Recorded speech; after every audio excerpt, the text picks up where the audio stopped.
outfit of the day, black loose sweatshirt na nabili ko po sa Shein. And I'm sure nakita na po ninyo to when I did my unboxing few months ago. At ito rin po ay sa Shein din at nakita na rin po ninyo ito.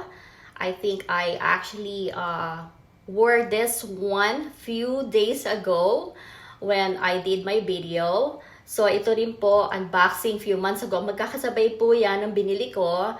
At syempre, gamit ko ang aking favorite earrings na square. At alam nyo ba, I'm wearing a denim jeans today. A flare denim jeans. Ayan po. So, this is the flare denim jeans that I'm wearing today. Ayan po ang aking outfit. Iikot tayo ng konti. Umikot pa yan, no? Ayan. At ang aking sandals po, I'm wearing my cork wedge sandals. Ayan po. It's made of cork. Okay, so ayan po ang outfit ko for today. Very simple outfit. At wala namang masyadong special about it. But I still wanted to show you guys how I did my outfit for today. Simpleng sweatshirt, naka-denim jeans, ayan. At syempre, ang aking bag na gagamitin ngayon.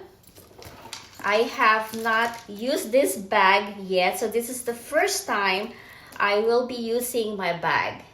So ayan po, this is a wallet bag, actually. Ayan po. So, it's a Chanel. Maliit lang po siya. At ang laman lang po niya talaga ay credit card and ID. Nothing else. And of course, syempre, mayroon ako ditong tissue, ano. So, yun lang. Walang masyado.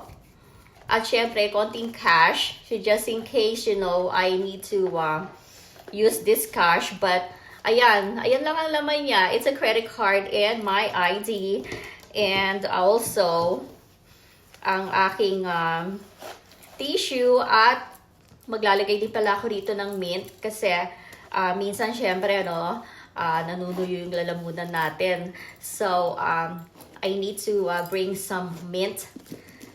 At ayan po, gusto ko pong ipakita sa inyo my complete outfit for today. Ayan po siya. So, I hope nagustuhan po ninyo. Napaka-simple po yung outfit. It's a denim jeans. It's a flare denim jeans. At, yun lang po. Gusto ko lang ipakita sa iyo ang napaka-simple kong outfit for today. At maraming salamat po sa inyong panonood. So, don't forget to subscribe to my YouTube channel. See you guys later. Bye!